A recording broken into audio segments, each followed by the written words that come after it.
Hello, my name is Mackenzie. I'm the coordinator of the Ontario Natural Heritage Information Centre, and a memorable time I had in nature was about 20 years ago in northwestern Ontario. I was walking down a forest access road after doing some work. It was nice and quiet and peaceful, and it was in the winter time. And then all of a sudden, right beside the road, there was an explosion out of the snow, and it was a lynx. And it jumped up and it landed in the road right in front of me, and it looked at me, because I guess I must have disturbed it, and then it just walked away, and it was so silent.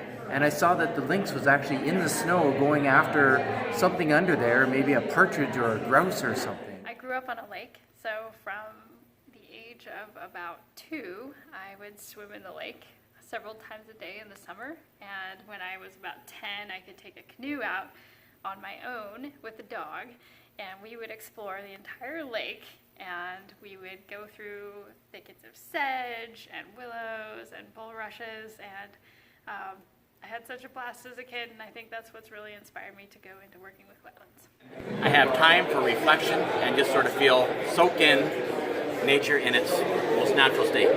So Killarney has always been one of my favorite places in Ontario. And there's a lot of other places, I mean, across Canada and the world the same way. But even going for a walk, believe it or not, with my dog, I'm a huge dog lover. Going for a walk in the woods, and there's nobody else around. Actually, winter is perfect because that screens a lot of people out. You know, it just has that opportunity to sort of level out and almost get you that sort of spiritual fulfillment of being reconnected. And it also is a great way of sort of sorting out the pressures that are on your shoulders. It's a way of sort of saying, okay, this is why I'm doing what I'm doing. This is why, although I may be retired, I'm still working as hard as I can. I was maybe about 18 years old, and I was sitting underneath the redwood tree, and I was wondering what I should do with my life. What career should I pursue? And I thought to myself, well, what do I love most?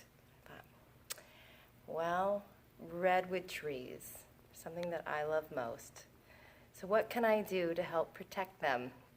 And that's when I decided to become a biologist. When I was a child, actually many, and that's probably the point, we lived near a park. And my dad, most Saturdays, if the weather was okay, we would take a 1-hour hike up to the top of Hook Mountain. And it actually affected my career, because when you look down on the town, you could see it looked like a map, and this was before there was Google Maps or anything, so that was a big deal, and that's part of how I got into GIS. But it's also part of how I had my love of nature, that lots of people do these big things once in a while, but my dad was more into making sure that we got to do something every weekend. So the park was not far away, and so you could take a hike almost every weekend, and that is probably, one of the things that changed me for my life. Most emotional experience in the nature is recovering mangroves, because the mangroves is the nursery of the life in the world. Mi nombre es Aníbal Ramírez, director del programa ecoforestal de ProNatura México. Mi experiencia más hermosa en la naturaleza es recuperar los manglares, porque son los viveros de la vida en el mundo. On South Georgia Island in the South Atlantic Ocean, and that's the best place in the world to see Antarctic wildlife, or one of the best places. And they're kind of oblivious to people. They haven't been hunted for decades. So there's no natural predators. And so I sat down on the sand and put my NatureServe cap on the sand next to me. And within 5 minutes, 5 different species came and kind of poked at the hat. Penguin, 2 different penguin species, and a little seal, and a couple of other birds. I mean, it's all amazing. They're just right beside me, all these wild birds. So that was kind of a neat experience involving NatureServe. Carol. First day on my first field job, when I was after a freshman year of college, I worked for the Great Smoky Mountains National Park as an SEA intern, and we were deep into the mountains, and my supervisor realized he had lost those big, huge GPS units that they had back in the day that we had very few of. He had lost it way back earlier in the day, so with great trepidation, he put an altimeter in my hand and the paper topo maps and said, "You think you can find your way back?" I'm like, "Sure," And I made it back in one piece, and was able to finish out the field season and was deeply in love with searching for rare plants. For about 20 years, I was involved in forest bird monitoring up in the Northeast Kingdom of Vermont, and it's a spruce fir flats. And the tremendous thing about it is both the black flies and the mosquitoes. So it's kind of funny, but with forest bird monitoring, you do all the identification through hearing the birds singing. And the first time I do it over about a 10-day period. The first time, all the black flies bite you like crazy, but you can withstand that because you can still hear the birds singing. The second time, 10 weeks later, the mosquitoes come out.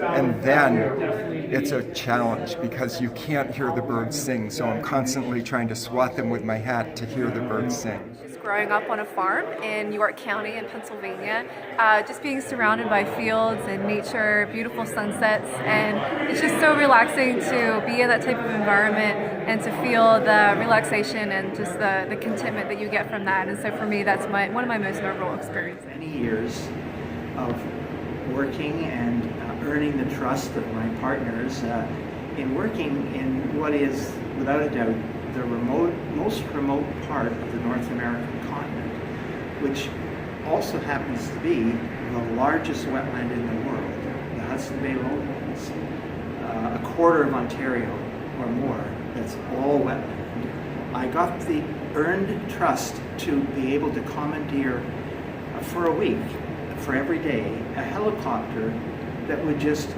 drop me wherever I wanted, a couple hundred kilometers from camp, early in the morning for the entire day, and then come back at dusk and pick me up again, day after day. And I can tell you, it was an extraordinary experience to know that I was the only one within hundreds of kilometers, and I was enjoying myself in complete and utter safety and nature in one of the most beautiful places in